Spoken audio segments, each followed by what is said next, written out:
Hello everyone, स्वागत आहे तुमचं राजश्री ऑल इन वन चॅनलमध्ये। आज आपण बनवणार आहोत झणझणीत असं पिठलं आणि त्याबरोबर बाजरीची भाकरी।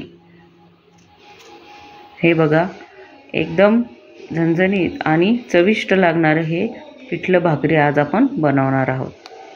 चला तर मग बघूया। इथे मी 1 वाटी बेसन पीठ घेतले आहे। ते आपल्याला चाळून घ्यायचे आहे आणि हे पिठलं एकदम झणझणीत बनवण्यासाठी इथे मी काही मिरच्या आणि लसूण घेतले आहे। मिरच्याचं प्रमाण तुम्ही तुमच्या आवडीनुसार घेऊ शकता। आता हे आपण मिक्सरमधून बारीक करून घेऊया। हे बघा, मिरची आणि लसणाचा इथे ठेचा तयार करून घेतला आहे। त्यामध्ये तेल तापले आहे। आता यामध्ये आपण काही कढीपत्त्याची पाने घालून घेऊया। आता यानंतर आपण यामध्ये थोडासा हिंग घालूया।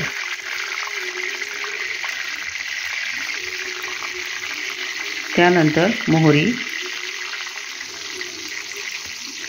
जिरे,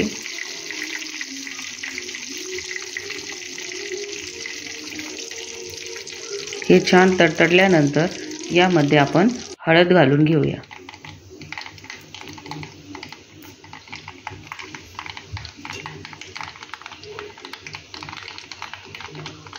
आता यामध्ये आपण जे लसूण आणि हिरवी मिरची याचा ठेचा बनवला होता तो आपण यामध्ये घालून घेऊया आणि हा ठेचा आपल्याला छान असा परतून घ्यायचा आहे।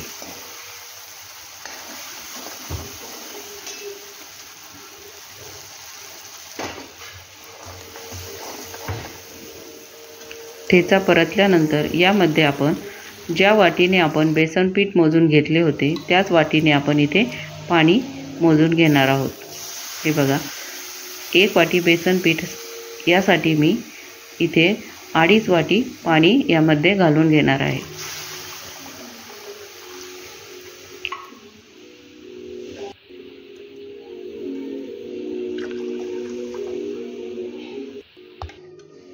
आता यामध्ये आपण बारीक चिरलेली कोथिंबीर घालून घेऊया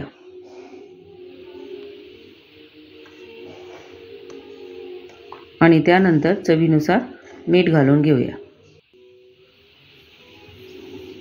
आता या मिश्रणाला आपण छान अशी उकळी काढून घेऊया। उकळी आल्यानंतर त्यामध्ये थोडे थोडे करून आपल्याला बेसन पीठ यामध्ये असे टाकून घ्यायचे आहे। ही प्रोसेस आपल्याला हाय फ्लेमवरच करून घ्यायची आहे। हे बघा, इथे मी सर्व बेसन पीठ थोडे थोडे करून या उकळीवर सोडत आहे।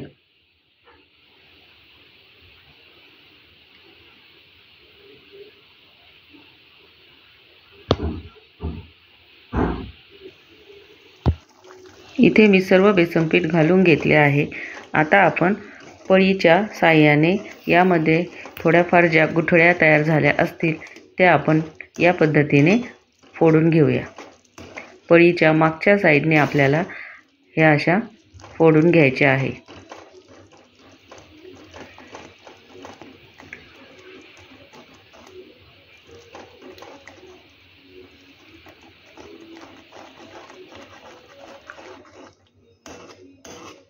अशा प्रकारे आपल्याला हे पिठलं हटवून घ्यायचे आहे। यामुळेच तर या पिठल्याला हटीव पिठले असे म्हणतात। पिठल्याचे अनेक प्रकार आपण बनवतो, जसे की तव्यावरचे पिठलं, पातळ पिठलं, या पद्धतीने हटीव पिठलं, खूप पद्धतीने कांदा वगैरे घालून हे पिठलं बनवलं जातं। इथे आपण हे हटीव पिठलं बनवलं आहे।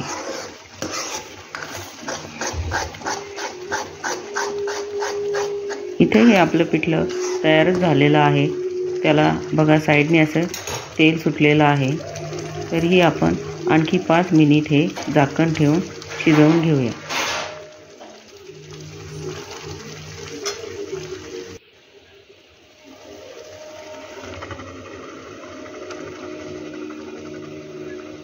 पाच मिनिट झाले आहे।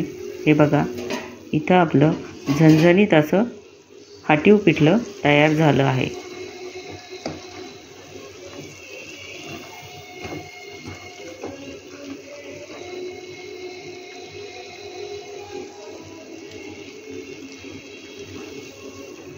पिठलं तर इथं आपलं तयार झालेलं आहे, पण आता यासोबत खाण्यासाठी आपण बाजरीची भाकरही बनवून घेऊया।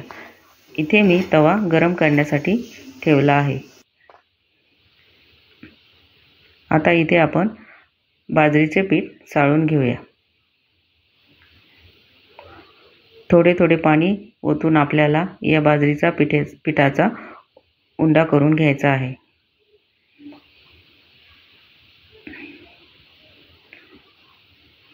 या पद्धतीने आपल्याला हे पीठ छान असे मळून घ्यायचे आहे।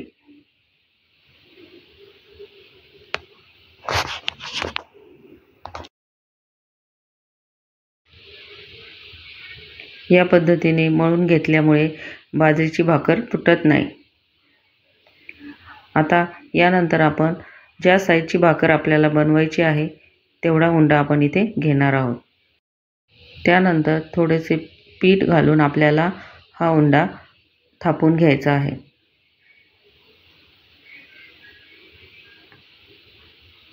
हे बघा, या पद्धतीने आपल्याला ही भाकरी थापून घ्यायची आहे। इथे माझी बाजरीची भाकरी थापून झाली आहे। आता आपण ती तव्यावर टाकून घेऊया। तवाही छान गरम झालेला आहे। आता या भाकरीवर आपण असे पाणी लावून घेऊया।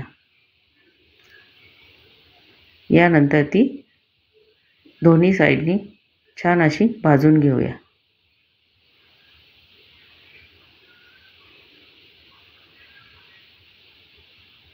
हे बघा, इथे आपली गरमागरम अशी बाजरीची भाकरी तयार झाली आहे।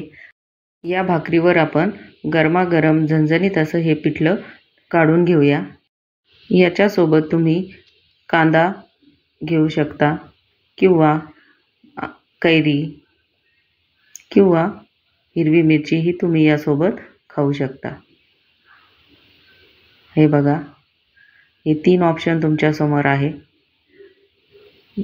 हे पिठलं खाताना यावर भरपूर असं तेल टाकून आपण खाऊ शकतो आणि यामुळे पिठल्याची चव ही अप्रतिम लागते। तुम्हाला माझी ही रेसिपी आवडली असेल तर चॅनलला लाईक, शेअर आणि सबस्क्राईब करायला विसरू नका। व्हिडिओ पूर्ण बघितल्याबद्दल तुमचे सर्वांचे मनापासून आभार।